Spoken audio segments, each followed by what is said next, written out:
Welcome back to the show. Welcome back to the show.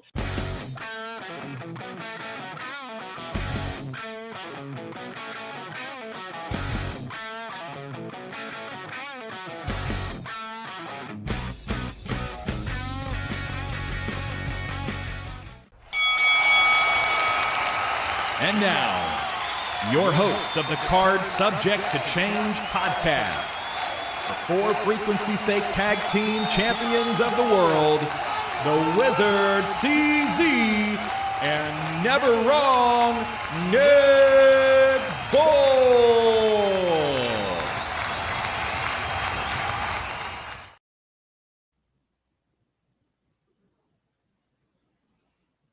Oh, hello, and welcome to Card Subject to Change. I believe my co-host is frozen, but that's okay.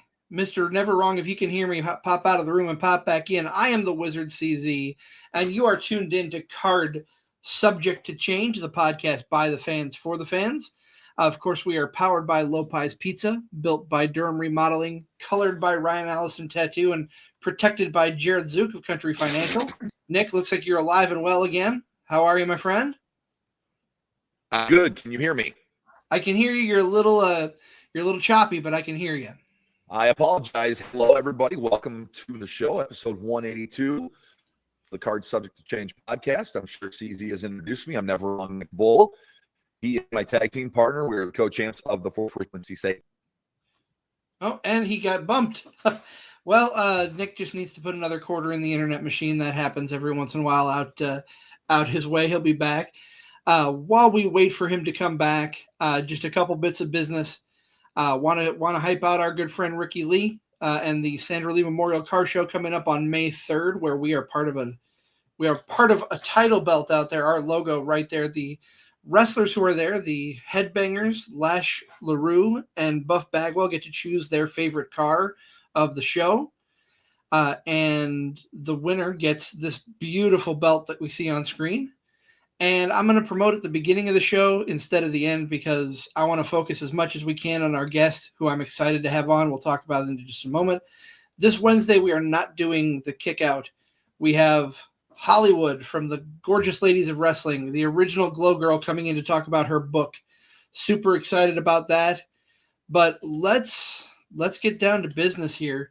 We have a guest in the studio, and I've been watching this guy for a little while. I don't know as much as I'd like to know about him, but I've seen him in Honor Among Wrestling. He is a former Midwest Championship Wrestling champion out of Illinois.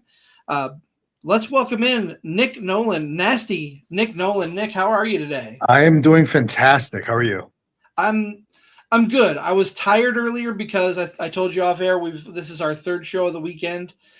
We've been kind of burning the candle at both ends, but I got a good nap in, so I feel good. I'm excited to talk to you. That's good. I'm excited to be here. And I see you guys are powered by Lopez. Like once a month, I'm powered by Lopez also. Very good pizza in the Quad Cities. Very much so. I don't get down there as often as I'd like to anymore. I've just time gets away from me, and I'd love to be down there because I got a bunch of friends down there. It just doesn't seem to happen as often as I'd like, but they are great pizza. If you're in the Quad Cities, I highly recommend them.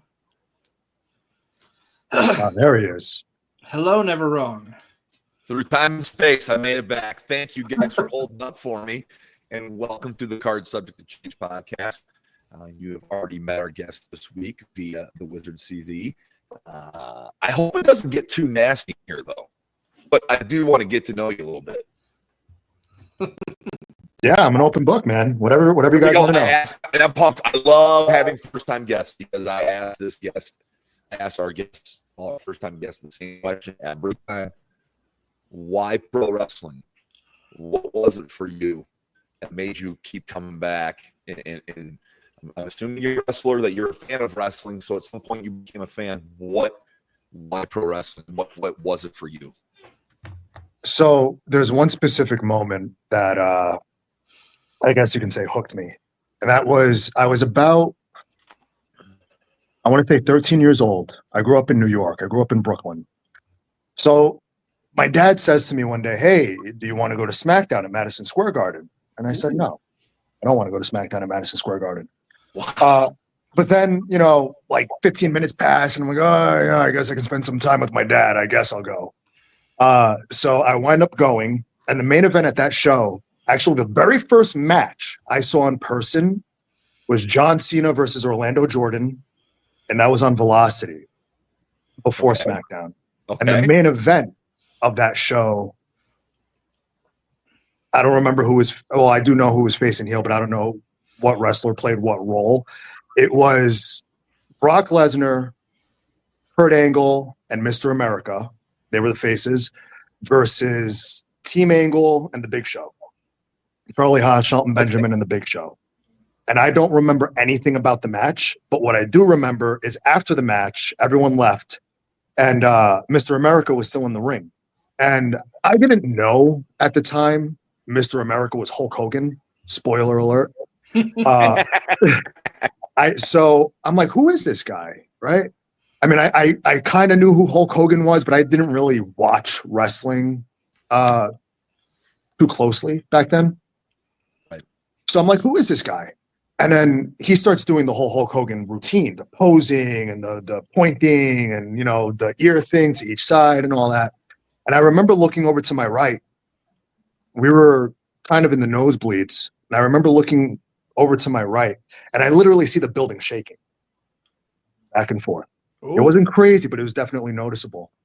And then I look back in the ring, and then I look back to my right, and the building's shaking. And everyone's losing their minds. And this was Hulk Hogan's last appearance, because I think he quit that day. But this is the infamous where he like lifted up the hood and like told everyone to shut up. And he exposed that Mr. America was Hulk Hogan. This was after the show. But that moment, thinking about it now, I have chills, I have goosebumps. That's the moment that I knew that I wanted to be a professional wrestler, because the electricity in that building that night, I've only felt one other time at another event with The Rock and John Cena. But that's when I knew I wanted to be a professional wrestler. And pretty much every decision I made since that day, good and bad, have been for wrestling. Now, Nick, before we continue, I want to make the understanding. Was that your first interaction with wrestling, or did you watch wrestling before going to that SmackDown show? So my very first memory of professional wrestling, I think WWE just uploaded this not too long ago, because I was like, when was this? Okay. My very first memory, I had to be like 4 years old. I walk into my dad's room, and on the TV is The Undertaker and Yokozuna, and the ropes were red, white, and blue.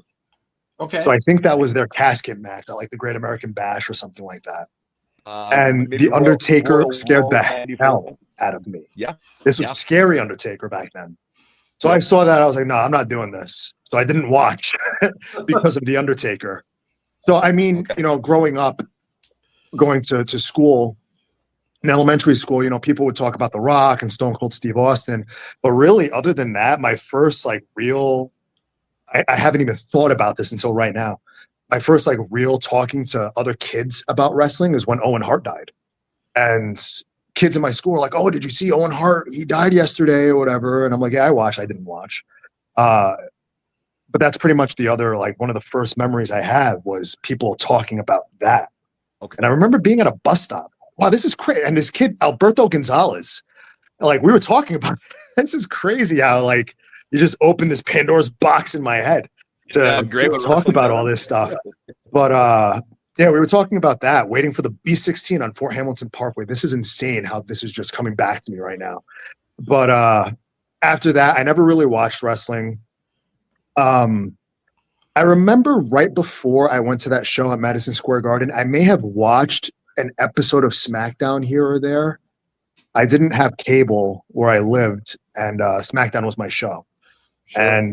One of the other, I don't know if this was before or after, but it was an early memory I had. It was John Cena versus The Undertaker, like the American Badass Undertaker. And not too long after that, I think I went to SmackDown. And then the rest is history. That is a fantastic way to get yourself introduced. I mean, Madison Square Garden alone being the Mecca, you gave me chills, that whole story. That episode of SmackDown is a very like notorious one for things that happen, because SmackDown's edited, so you don't see everything that happens live. So during that episode, this was when Vince McMahon was feuding with Mr. America and Zach. I was going to say Zach Efron. I mean, Zach Gowen. And Yeah. this is when Vince walked down to the ring, and he was acting. He had a cane or something like that, and he was doing his strut, and he threw his cane into the crowd by accident, and it smacked the kid. And then that was edited from the show. And then all I remember is seeing like a bunch of like security come grab that kid and bring him to the back, or her. I don't remember. But that was never seen on TV. And that's an infamous moment from that show that if you were there, you know. But yeah, you know, that time of wrestling, that was 2003. I watched here and there. And then the next event I went to was No Mercy 2004. Okay. Where it was like JBL versus Undertaker in a last ride match, I think it was. Okay. And JBL got choke slammed through the limo. I think I could be confused with like a SummerSlam. I don't know. All I remember is like Heidenreich coming out and ruining the match. But yeah, and then after that, that's when I really started getting into it, like 2005 with Triple H, Evolution, Edge, Randy Orton, Chris Benoit, Chris Jericho, Shawn Michaels. But I said Batista. JBL was my guy. JBL and Triple H and Edge were my guys. And Eddie Guerrero. Of course. So yeah, and then speaking of like moments that made me want to be a wrestler, there was another moment I remember watching, and I remember exactly what I was eating while I was watching this. It was a SmackDown where it was Eddie Guerrero versus JBL in a steel cage match. And Eddie Guerrero went to the top of the cage. And he's standing on top of the cage. And I'm sitting at my computer desk eating General Tso's chicken with pork fried rice. And I remember watching Eddie Guerrero jump off the cage, hit JBL. And I kid you not, ref counted to 3. I called my dad immediately and said, I want to be a professional wrestler. And he's like, okay, sure. Like, you'll grow out of it. And here I am 20 years later, not growing out of it. So, you know, if it wasn't for people like Eddie Guerrero, say what you want about him now, Hulk Hogan, and Edge are the guys that really like captivated me into getting me into wrestling. Oh, those are some good names for sure. Let me ask you this, because we know Black and Brave graduate. You grew up in New York. What drew you to Black and Brave? What brought you to the Midwest? So at first, the first training facility that I went to was Lance Storms up in Canada. Okay. After that, I went to New York, finished school, worked at Tommy Dreamer for a little bit. He actually gave me my first match, which was House of Hardcore 2. And I was in a battle royal. And then I just, when was that? 2012 or 13, probably 2013, something like that. 2015, I wound up moving to California to train with Brian Kendrick. Okay. So I lived in California from 2015. I stopped wrestling, you know, because California's expensive and training was in the middle of the day whenever he wasn't wrestling for WWE. So it was like Tuesday, Wednesday, Thursday, and trying to find a job that allowed me to support myself and give me the flexibility to go train with him was impossible. Right. So I stopped. I eventually wanted to get back into it. I planned, okay, in April, I'm going to go back. April comes, the world shut down, we're in COVID. So I'm just in limbo. I'm like, what am I going to do? My life is over. My wrestling career is over. So I eventually, you know, get my way back in with Brian, start working with him a little bit. He, you know, takes me under his wing. You know, I go to his house. We watch wrestling. We talk wrestling. We student mentor kind of thing. And he really likes talking. That guy, to this day, I say has the greatest brain for professional wrestling. So underappreciated, underutilized. But when I was talking to him, I'm like, hey, you know, I want to get back into wrestling. Are you training? Are you coaching? And he's like, no, I'm not really coaching anymore. I was like, damn, okay, well, I guess that's that. So I'm like, what am I going to do? So I look at where I can go. And I was considering Booker T's because I had spoken with him and he was like, yeah, come down here. And then, you know, something was like, hey, you know what? it was either Booker T or Seth Rollins. So this was, I want to say, April 2022. I want to say the middle of April 2022. A little bit before my birthday. I remember that. So I emailed Black and Brave, and I was like, hey, you know, I have experience with this guy. If you can squeeze me in any future class, you know, because I know they were like booked out for at least a couple of years. Sure. And if they can just maybe accommodate me and squeeze me in anytime within the next year or so, that's kind of what I was banking on. So Monday night, I send that email. Tuesday morning, I get a response saying, hey, someone from England just dropped out. If you want to take his spot, class starts in like 9 days. Just pay for everything now. And once I saw that, I knew I was going to go, but it was a lot to digest for, you know, the next week and a half. My life is being uprooted. Absolutely. So I go into work that day. Hey, I'm done. I'm going to Iowa to do this. I'll be back, whatever. They were cool with it. So like a week later, I'm in Davenport. We do the day zero, which is to weed out people who just can't do it. So I remember doing that. And while we were doing it, Seth Rollins walks in. He doesn't say anything. He just like sneaks in. And it's crazy, you know, because I had just seen him on TV like 2 days before that. Yeah. So it's like, it's wild. Yes, I've been around professional wrestlers, but no one at the level he was at the time. So it's like, holy shit, that's Seth Rollins. That's wild. That's crazy. So we do day zero. We do all that stuff. Fast forward, what was that, April? The last day of class, we have a tag match with him. And I start the match with him, and we do our thing. And it's just crazy to be in there with someone so damn good. It's like, you think you're okay? You're not. You know, you're not. Like, it's a real wake-up call. And to be in there with someone at that level, and he's not wrestling like he's wrestling on Raw, obviously.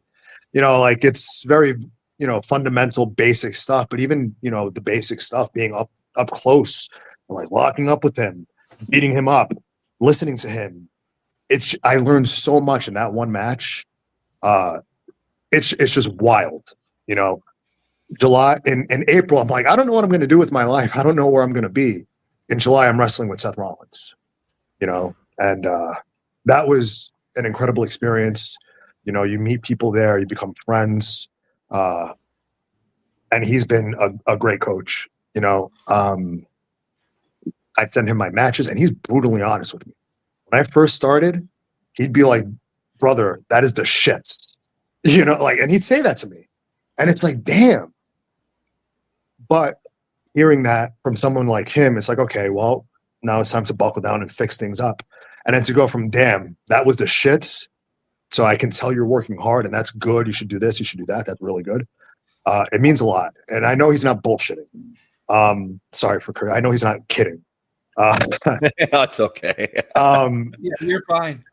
You know, and then even whenever I have a question, I'll text him. He'll answer it, and he'll answer it in a way I need to hear. Because if I don't understand, I'll be like, "Hey, what do you mean?" And then he'll re-explain it in a different way. And just hearing certain things from certain people a certain way really does help. And even a couple of weeks ago, you know, he's in Buffalo, and he's having a seminar for his graduates on his bus, like doing a Zoom call. And it was like 3.5 hours. Like the night before Raw. It was like the night after Elimination Chamber, the night before Raw, you know, and it's like, it's wild that the one-off day he has during this busy Road to WrestleMania season, he's doing that for us. And that was cool that he did that. So that's something, you know, I know we all appreciate. You know, people can say whatever they want about him, but I think he's a phenomenal coach. Wow. And we've heard that. We've definitely heard that as well from people we've had on, that he's very in touch with everybody and very honest, and everybody seems to appreciate him coming out of Black and Brave from what I've gathered from everyone we've talked to. Mm-hmm. Yeah, I think so. I would say so. So go back to those 9 days where you had to pretty much that's a quick adjustment. 9 days from having a regular job to going to wrestling school. That's quick. Yeah, it's very quick. And, looking back at it, it's crazy how things happen and things just fall into place, right time. If you want to believe in, the universe looking out for you, whatever it is. Either way, if it wasn't for my girlfriend at the time helping me out, I had money to go. And it was like all of my money to go. Right. But with her support and, and her family support, who were tremendous during my time when I was at my lowest and helping me out when I needed it, It allowed me to go to Black and Brave. And it was a transition, because I had to, one, leave where I was living, leave my job. I wasn't having an income, and, leave my girlfriend. And it was a lot of, I didn't really have time to process it until I got there, because it was just move. You got to do this, you got to do that, you got to do the other thing. I was talking to Rollins' mom about setting up, where I was going to stay, the bunkhouse, who I was going to, live with, and all that stuff. And it was just a whirlwind. And it was a very fast 9 days. And I was working, and I was like trying to save up as much money as I possibly could before I went out.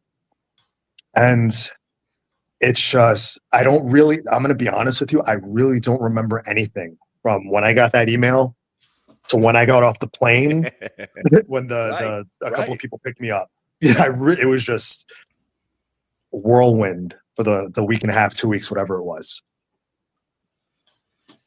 I want to go back a little bit further. You talked about Tommy Dreamer giving you your first match. What was that first match like for you before you stepped in the ring, and then during and after? So I had been training with him for a couple of months. And one of the moves that I do is the snap power slam, the one like Randy Orton. And I remember doing that in practice. And he comes up to me and he says, "You're going to be in this match because of that move. And I want you to do that move." And I'm like, "My brother, I have no gear. I have nothing," and he doesn't remember this, most likely, but it's one of those things I'll never forget. Sure. And he's like, "All right, come back tomorrow, whenever the next class was. I'll let you try on some of my gear." And I'm like, "Okay." So I come back, and I'll never forget this. He brought a couple of pieces, but the one that I tried on was his, I don't know if it's still the same pair or if he's had multiple, but it's his Dusty Rhodes polka dot pants. Uh-huh. Right? I know it's so what he you're let me try those on, and I'm like, "Dude, these don't fit." I was like 175 pounds maybe at the time. And this is before he leaned out, so he was a little bit bigger. And I have them on, and I'm holding them up, and if I let go, they're going to fall to the ground, right? So they're that big on me. So I somehow managed to. So I went to Brooklyn to work with Joel Maximo, who was in the SAT in Ring of Honor, and he gave me a singlet of his. It was just a plain black singlet. I think. Oh no! I'll tell you where that singlet is. Remind me. So he gives me that singlet. I go to the show, and ironically enough, someone I trained with in Calgary was visiting New York at the time, and he came with me to the show. But funny thing, so before Tommy told me I was going to be on this show, I go to my dad, "Hey, do you want to go to this show? It's in Poughkeepsie." And he had a house in Montgomery, and it was like 45 minutes, an hour away. And we're like, "Yeah, sure, we'll go." I thought I was just going to go watch the show with him. I didn't know my dad was going to be there for my first match. So I go to the show. My friend, he fucks off, and he goes wandering around the building. My dad is there. He comes later because I went a little bit earlier, I think. I don't know. It was just a crazy day. But so I remember the people at that show, and it's crazy how small the wrestling world is. My very first show, Lance Storm was there, my coach. Rhino was there, who I would wind up wrestling a couple of matches against. I remember Matt Hardy being there, Carlito being there, MVP being there, Steven Richards being there, he's so nice. But the person who surprised me the most, because I heard horrible stories about him, and I to this day, one of the nicest guys I've met in this business, for the very brief interaction I had with him, is Bully Ray. And this was the day that TNA invaded House of Hardcore, where Bully Ray attacked Tommy Dreamer at the end of the show, if you guys remember that, and set up their whole angle for, I guess, the TNA Championship. And Bully Ray was a really, really nice guy. And it's funny that we were talking about, this is sidetrack. My mind's going a million miles an hour. Leaving my job in California, I'm wearing the shirt that I used to wear at work over there. There you go. Yeah, so he's a tremendously kind guy. I'm sure I annoyed the hell out of him because I was asking him a million questions because I just want to learn, So anyway, I was number 9 in this battle royal, and the training session before this show, Dreamer comes up to me. He's like, "What's your name?" I'm like, "I don't know, dude." So I was like, "All right, well, let's come up with one." So he's like, "All right, Nick, you train in Calgary? How about Nick Owens? Because of Owen Hart." Sure. I was like, "I like it, sure." So my very first match, my name was Nick Owens. I was going to go with that. So I can assume you put 2 and 2 together why I changed my name. But so I come out number 9 during this battle royal, and I don't remember anything. All I know is I come out to this like generic, horrible rock music. Right? I had a Titantron. I think it said my name. Okay, you got that going for you. Then. I had that going for me at least, right? So I come out and it's crickets, right? They're like, "Who the fuck is this guy?" And I'm like, "Who the fuck am I?" So I walk down the ramp. I get into the ring, and there was this Italian student who trained with me. I think his name was D3. So I get in there with him. I run my little spot.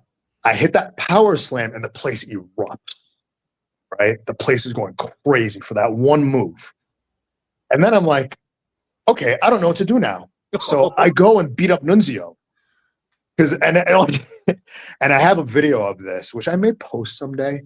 So I go and beat up Nunzio. But it's funny. So in Calgary, when I was training with Lance, I got hurt going over the top rope. So I have a mental block with that. I don't like going over the top rope forwards or backwards. I almost broke my leg. So I told this to Tommy Dreamer. I'm like, "Yeah, my dude, like I can't go over the top rope." And he's like, "Don't worry about it. I can't either. I have this thing just like you, where it freaks me out going over the top rope backwards." So now this battle royal is going to be pinfall, submission, or elimination. So he changed the rules of this match solely for me. Right? So thank God, because going over the top rope at the time freaked me out. Sure. And I have a funny story about going over the top rope with Rollins. It's not funny. It's just anyway. So I do my spot, and the next person coming into the ring was Danny Doring, who was an ECW original, I think. He was doing commentary, so he was like a surprise entrance. So he comes down, hits me with the clothesline, does his top rope leg drop.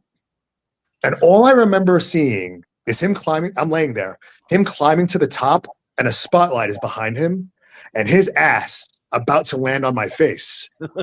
And for some reason, like now I'd be like, "Jesus, please," But at the time I was like, "Oh, that's crazy." Like I remember thinking like, "Wow, that's crazy."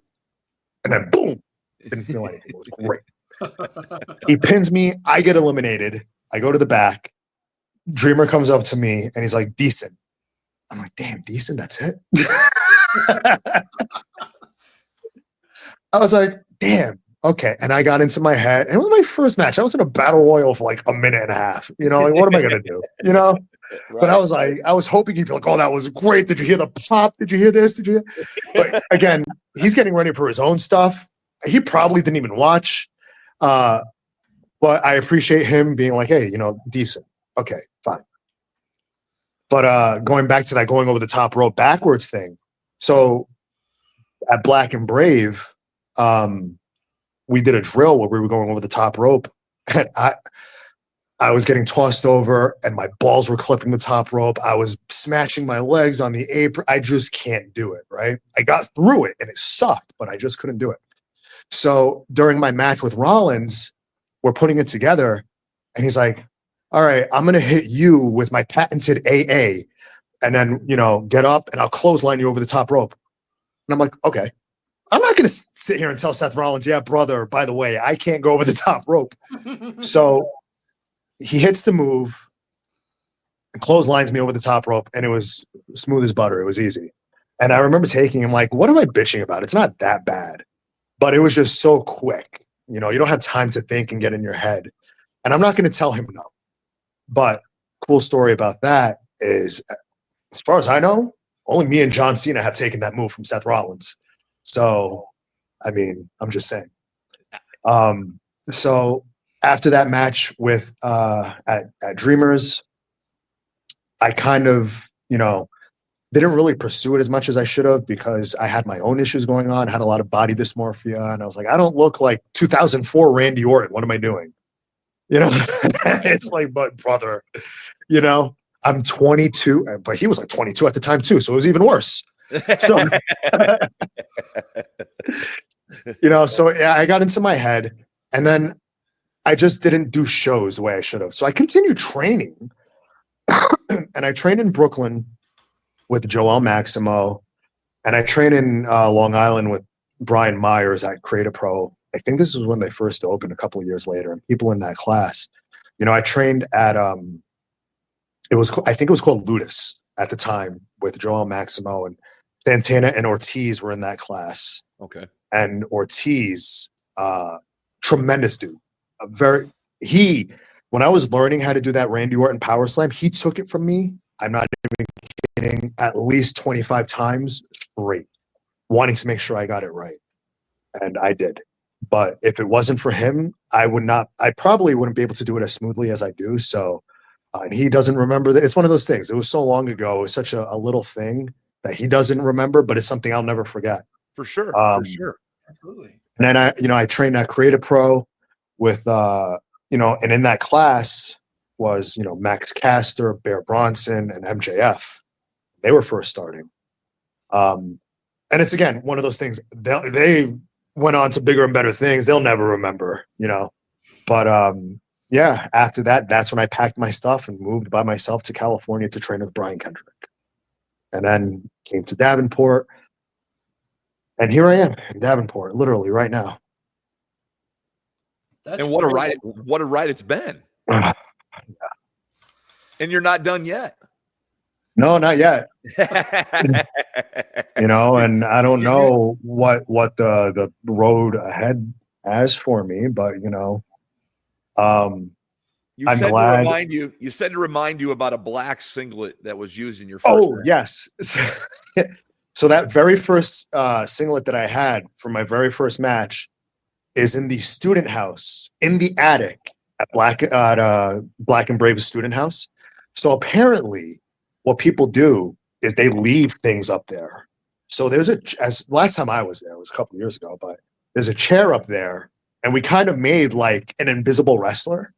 So there's a pair of boots, a pair of knee pads, my singlet, and then I think there's a board with like everyone's signature on it or something like that. So yeah, it's in the attic at Seth Rollins' student house. That's cool. It'll probably be there forever. That's a cool story. We wouldn't hear that from anybody else. I forgot about it until right now. So cool. Nick, you've mentioned a lot of great names that you've worked with and trained with. What is the best piece of advice that anyone has ever given you? It's tough. The first person that comes to my mind is Brian Kendrick.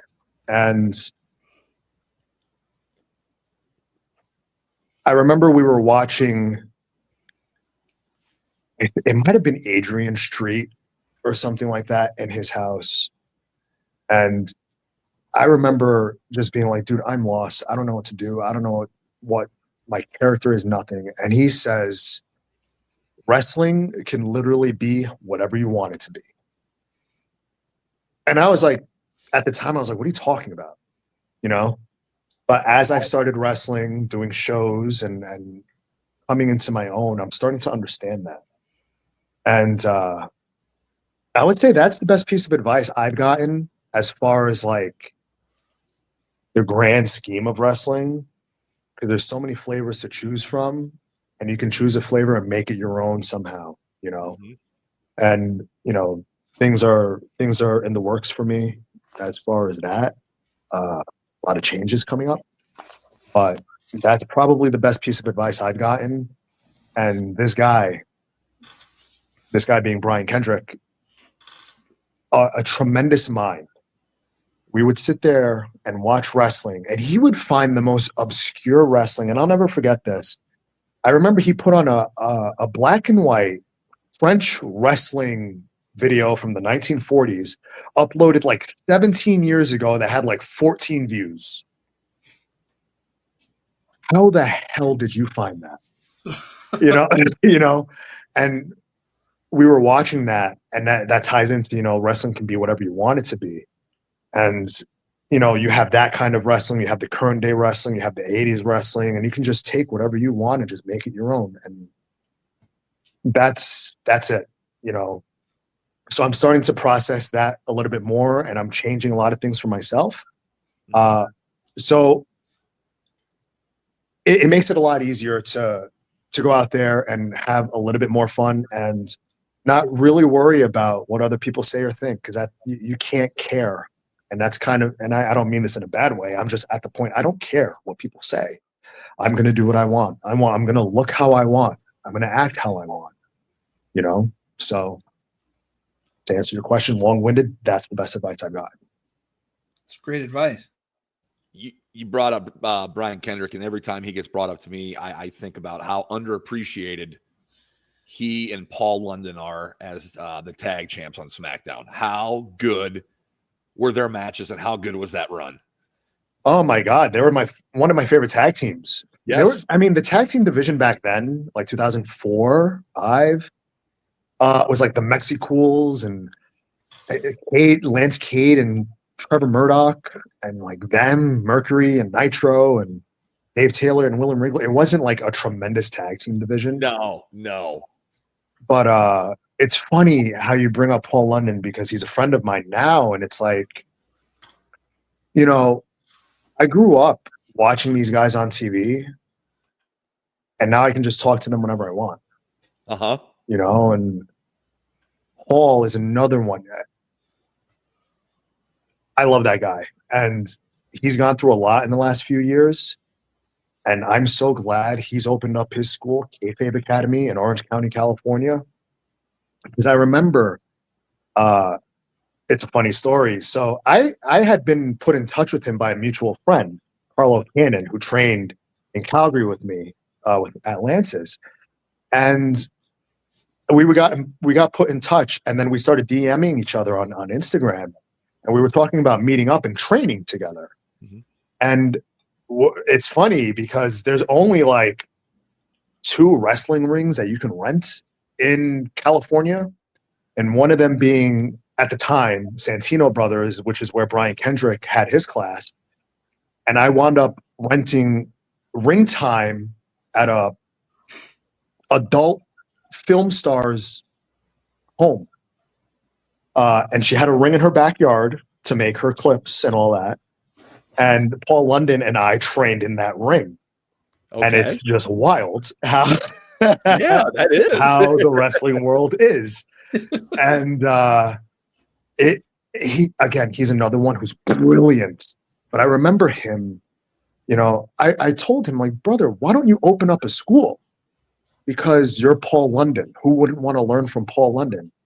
And at the time, he was like, I don't know, man, you know, who would want to learn from me? And I'm like, dude, I would. And I know a lot of other people would. I grew up watching you. You know, you're fucking good. And he was just so doubtful and I guess insecure about maybe opening up a school, but I kept on it. Like, open up your school, open up your school. I promise you, people are going to want to come because there's only so many options in Southern California. Right. It's Santino Brothers, and Brian Kendrick wasn't doing it anymore. And I'm like, I'm telling you, people are going to come. So fast forward a couple of years, he opens his school, and I was so happy that he did that. But what made me, I have chills, man. What made me happier was seeing like he had so many students. And what makes me even happier is he wasn't wrestling as much because he didn't want to do it anymore. And, you know, it wasn't me. I'm not saying I was the one that brought him back, but I would be like, hey, dude, go wrestle. You know, Yeah. This is what you do. Because I'm not going to pull the curtain back too much with what we spoke about, but he was in a rough spot. And I'm so happy to see him fucking wrestling again and like having a career renaissance on the indies. I see him post like he's going to be like North Dakota and Alabama and Maryland. And I'm like, wow, that's crazy. You know, and it just makes me happy to see him thriving wrestling again because he deserves his flowers while he's still wrestling. And For sure. you know, I hope he gets an opportunity somewhere because he's so, like you were saying, him and Kendrick were so underutilized and underrated.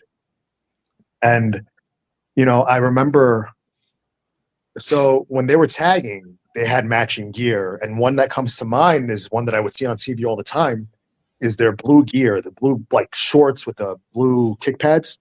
Yep. So one day in class, Brian was like, hey, we're going to learn how to do kicks. So he brings like a bag of kick pads. And those are the ones that I wore. And I broke them. So I watch those matches now. They'll like pop up on my feed with those kick pads. I'm like, wow, I wore those and I broke them. So it's wild how this is stuff. That's a cool story. I grew up, you know, watching on TV and I wound up breaking those kick pads. Just the strap. It's not like they're not fixable. It's just the strap broke and it just flops around. But it's just wild seeing those on like YouTube clips or Instagram reels or something like that. And I wore those, you know, and that's me being a mark. That's the kid in me. I'd have done the same thing if I were you. Yeah, you know, it's cool to me, you know, because growing up, these are guys I watch on TV and now I'm being coached by them and now I can talk to them and now like they're friends of mine. And it's just wild, you know, how life can be, you know. What do you gravitate towards now when you're not in the ring? What are you watching? Are you following current product a lot? Or where do you find yourself as a fan? As far as current product, the only thing I really watch is John Cena, and you know, the CM Punk, Seth Rollins, Roman Reigns thing going on. Because that's really what's piquing my interest. As far as like the current product, I don't really follow AEW. What I see is like the stuff that I see on Instagram or a clip on YouTube. I used to be a little bit more into it, but I kind of just fell off. I really don't watch, if I'm being completely honest, I really don't watch too much wrestling anymore. Because it comes in ebbs and flows, and right now I'm down here with it. Right. But I definitely do make time to watch the 15, 20-minute segments, you know, with Rollins, Roman, Punk, or Cena. Sure. So that's really what I'm watching as far as wrestling goes.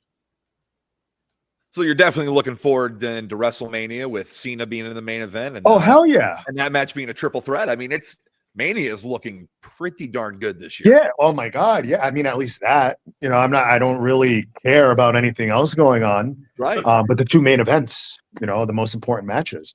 And to think and looking forward to what Backlash is going to have. I think John Cena is going to win 17. I hope he does. My next question. And then he's going to wrestle most likely Randy Orton at Backlash, you know, which is cool. You know, and I don't care what anyone says. Yes, they've wrestled 412 times. And I was at their first one, their first real one, not the Eddie Guerrero tribute show, but like their SummerSlam 2007. Mm-hmm. And to see them go at it one more time. And I hope, this is me fantasy booking, that's John Cena's in December John Cena's last match is with Randy Orton. You know, the whole legend killer thing. Bring that back one more time. Oh, yeah. Like, that's a cool wrap up to that story. If he works someone like a Logan Paul, it's like whatever. But at least with that, it's a closure to that chapter. You know, that's one of his greatest rivals. And it's just it's a throwback at the same time. You know, with the legend killer. But you know, WrestleMania, that Punk Roman Rollins match is looking to be pretty good. That's exciting. You know, we found out the Faber wasn't the main event, which is cool. I didn't think it was, but you know, it's cool to see that we still have that to look forward to. And you know, who knows what's going to go on with The Rock and John Cena. You know, you bring up a good point about Randy Orton potentially being Cena's final dance partner with their current roster. If I were booking, it would be either him or CM Punk, because CM Punk has history with Cena as well. Yeah. I think Cena and Punk will eventually dance. But it's crazy to think, you know, Randy Orton was also Triple H's last opponent when they did their show in Saudi Arabia a couple of years ago. Yeah. So that's a wild. And I saw this really random fact. Speaking of last opponents, AJ Styles was the last opponent for The Undertaker and Macho Man, which is crazy. That is. Think Yeah. about that. That's a wide Macho Man. Wide scope. Right? You know, so yeah, you know, if they were to wrap it up with Randy and John, I think that would be more poetic than Cena and John. Cena and John can do something SummerSlam, something like that. Yeah, you know, I'm really enjoying this John Cena heel turn. Yes. And I love the reason why he's not changing anything. I love where it's going. And the great thing about it is when it's done, he's going to be a face and just ride into the sunset as a good guy. Right. The greatest of all time, which they already bill him as, but statistically, he will be. Yeah. It's going to be hard to argue, man. It's going to be hard to argue. He's going to this last run of his is going to be so memorable for not only just John Cena fans, but just for wrestling fans in general. I mean, you don't even have to be a John Cena fan to realize how big of a deal, you know, this whole thing is with him. Yeah, you know, and he was one of the. So I met him in 2005 at an autograph signing, and I have his CD signed by him. Okay. And I took a picture with him and my uncle. And I have it on my Instagram where I have my uncle in the attitude adjustment, and John Cena's like, "What the fuck are these kids doing?" You know, and you see it on his face, and he's like trying to stop us from like falling into the stuff behind him. You know, but it's a really cool picture. I love it. It's one of my favorite pictures ever. You know, because I don't think anyone's had the balls to do that. You know, so. We did that. We were 15 years. I remember cutting school and going, and it was at the NBC store in Manhattan. Okay. And I cut school to go. So I'm walking there in the city with my friend, and a fire truck is turning right next to the Rockefeller Center. And they're like, "Oh, look, John Cena's right there." And I'm like, "Shut up. No, he's not." So I turn around, and he's right there in the street on the phone with the championship. So that was my first, like, I didn't say anything to him. I was like, "Oh shit, that's John Cena." So I go, so in the NBC store at the time, they had like a little museum actually that had, you know, like the contract that Vince McMahon and Hulk Hogan signed for their match at WrestleMania, and, you know, shirt The Rock wore and all this cool stuff, right? So I'm there with my friends, and all of a sudden to my left, I hear this guy say, "This is pretty cool, right?" And I'm like, "Yeah, this is pretty cool." And I turn, and it's fucking John Cena. And I'm like, and I freeze, right? And he's like, "I'll see you guys later." And he walks into the back, like through an emergency exit or something. And it's just wild. You know, that's my first interaction with him. And then I meet him downstairs. He signs my CD, which I still have, which I think is so cool, which is a very underrated. He's very good. I don't care. I used to get made fun of in high school because Jay-Z was popular, Nas, and Tupac, and there's Fabulous, and I went to a school and people were talking about this stuff, and I'm like, yeah, John Cena's great. And they were like, dude, what are you talking about? But even listening to it now, I might throw that on one day when I'm working out, because he has and not just his theme song, he has a lot of good songs on there. Low-key favorite, and Nick's gonna call me a fucking mark for this. Bad Man. Yeah, you're a fucking mark. I meant the other Nick. It is. Were you talking about me or him? I was talking about the other Nick. Oh, no, we're talking about you. He said it. But it applies to both. Fucking mark. No, that is a very good song. That is a very good song. Man, I'm trying to remember. I don't know the names of the songs off the top of my head, but he has a lot of bangers on there. And Bad Man is a very good one. But yeah, people sleep on it. I might throw it on when I'm working out sometime soon. But I like, and speaking of meeting wrestlers, they always say never meet your hero because you're going to be disappointed. I met mine twice, two separate ones, I should say, two separate guys.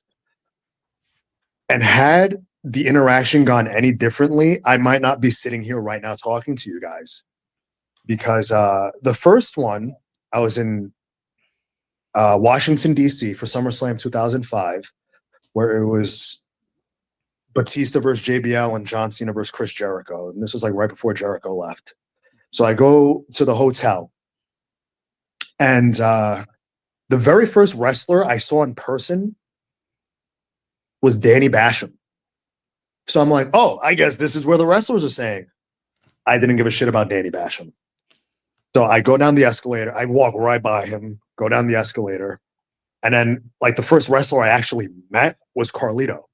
And I don't know if he was drunk or high or both, but he is he's somewhere else, right? But he's still very nice. Because I'm like, hey, what's up, man? I'm 15 years old. I can only imagine what these guys were thinking. Because I picture myself now, So I go up to him and I'm like, hey, can I take a picture? And he's like, sure. So ironically, right next to us is like a little stand where they have like newspapers and apples. So I grab an apple. I'm like, I'll bring this right back. I just take the apple and I walk over to Carlito and I take a picture with him with the apple. And that was my first interaction with a professional wrestler, which was pretty cool. But, other people that I ran into that day, not so pleasant stories. One was Shawn Michaels. And now knowing what was going on at that time with him and Hulk Hogan, I don't blame him. But I go up to him and he like pushes me. And it kind of like chops me and pushes me. And I'm like, dude, I can't imagine, like doing that like to a 15-year-old kid. But he was probably pissed that day, which rightfully so.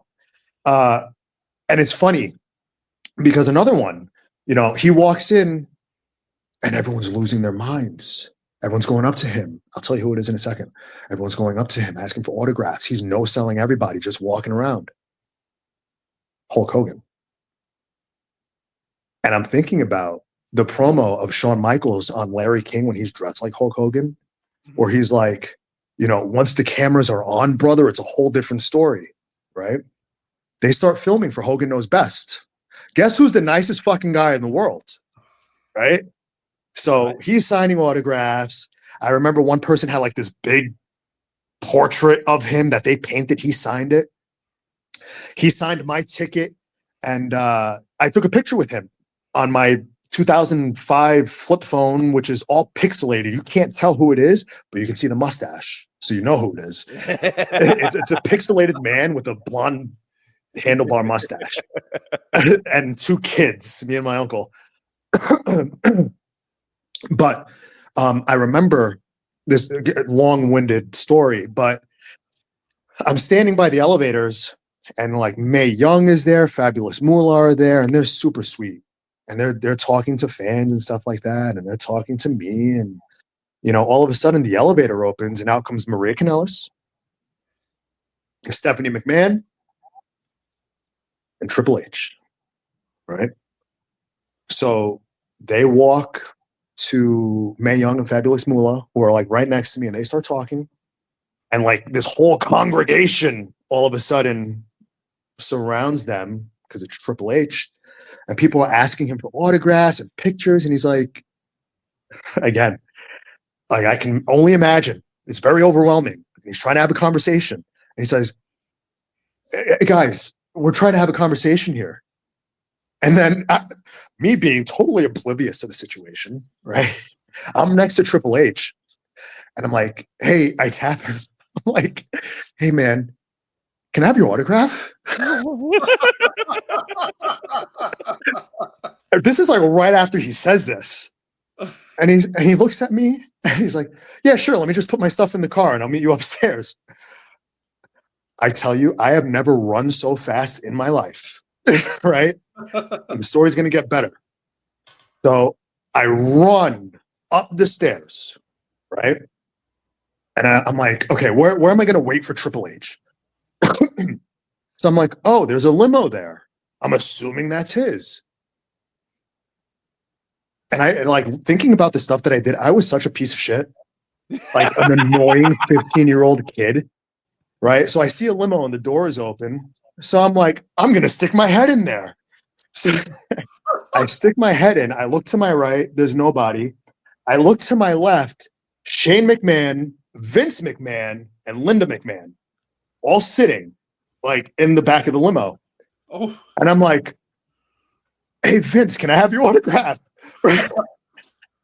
And he's like, I'm in my car, not now. He's like, I'm like, please. And he's like, oh, okay.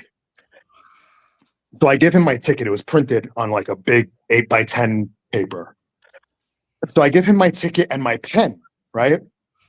And he's about to start signing.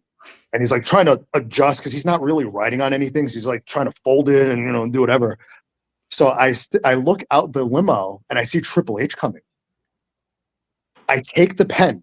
I take the paper out of Vince McMahon's hands and I give it to Triple H, right? So he starts signing and it says like, I'm HH. And then the limo driver like bumps into him and fucks up the signature. And he's like looking at him. He's like, brother, like he's probably already annoyed. So then he signs it again. I'm HHH. So I have an I'm double H and I'm Triple H autograph on my ticket. And then he goes in the limo and they go on their merry way to the Verizon Center in Washington, D.C.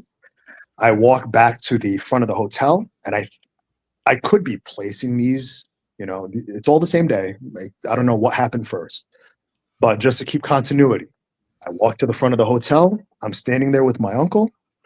We're just fucking around. All of a sudden I hear someone say, excuse me, guys. So we just part like the Red Sea. Don't even look at who it is. I look down and I see like tribal tattoos on the forearm. I look up.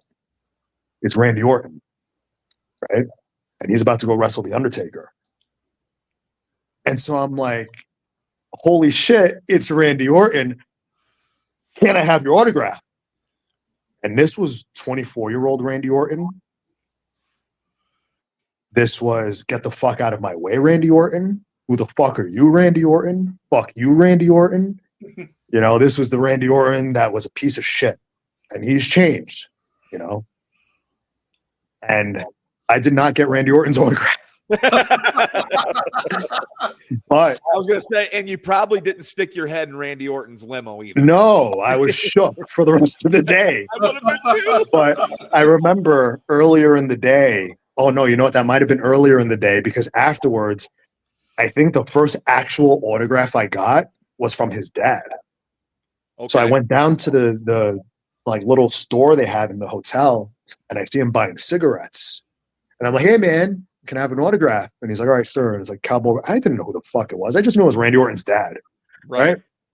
And funny story, I just did a show with him like a month ago. And it's just so crazy how the wrestling world works, you know? It is. The first autograph I got was from Cowboy Bob Orton, of all people, and I'm doing a show with him, you know? So had Triple H been like, fuck you, kid, get out of here, I might not be sitting here.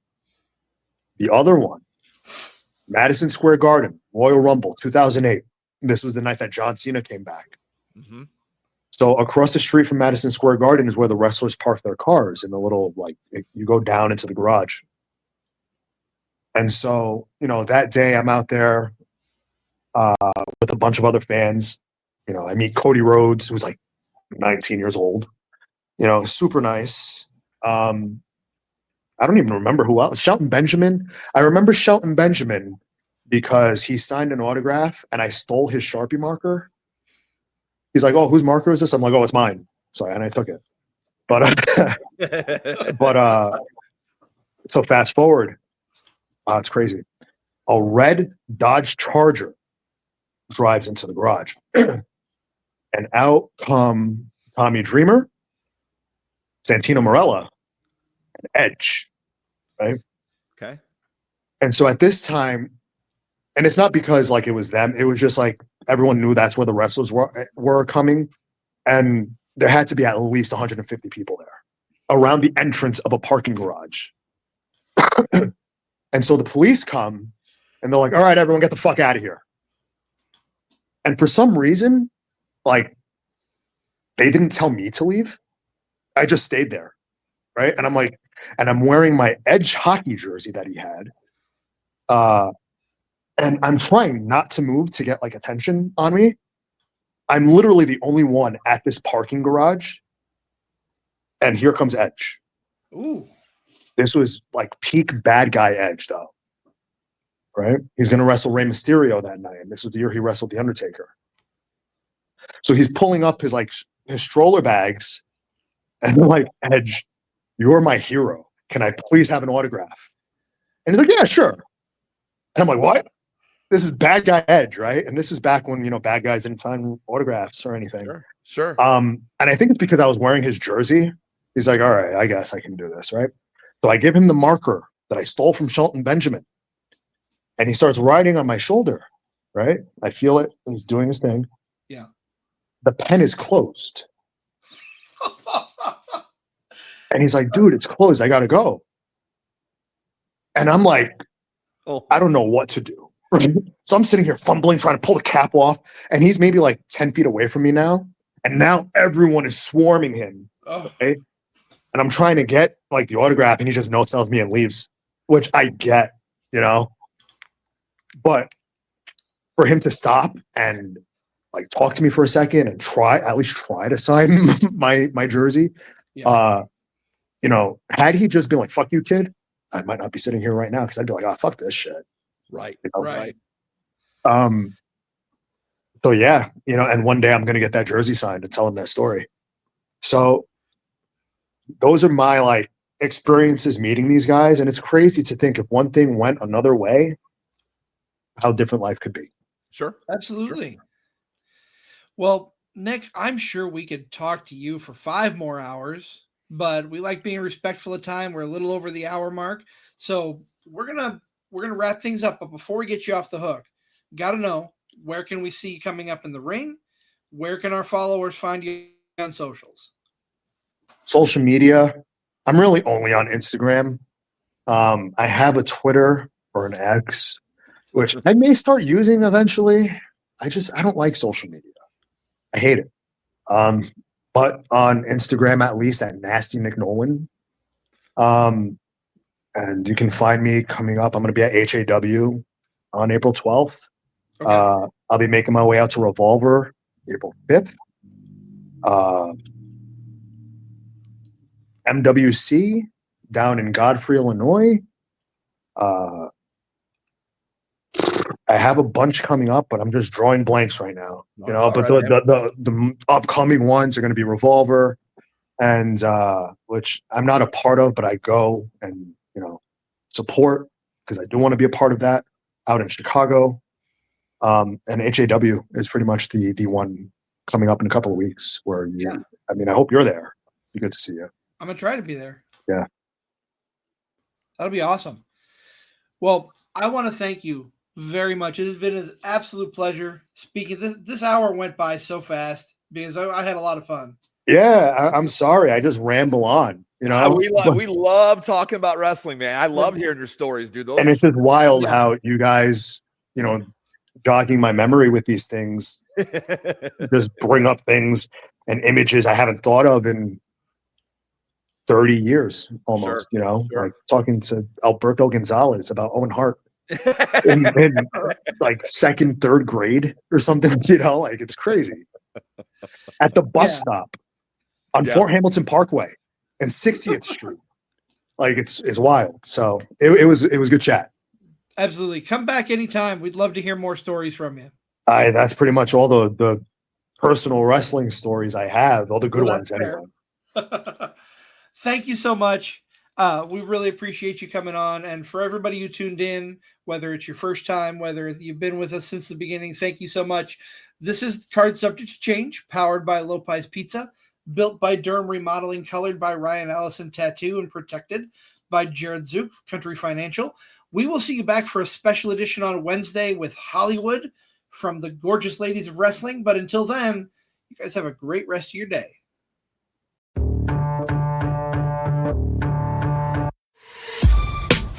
This has been a For Frequency's Sake Podcast Network production. For more great content, subscribe to For Frequency's Sake on YouTube, Facebook, and Twitter.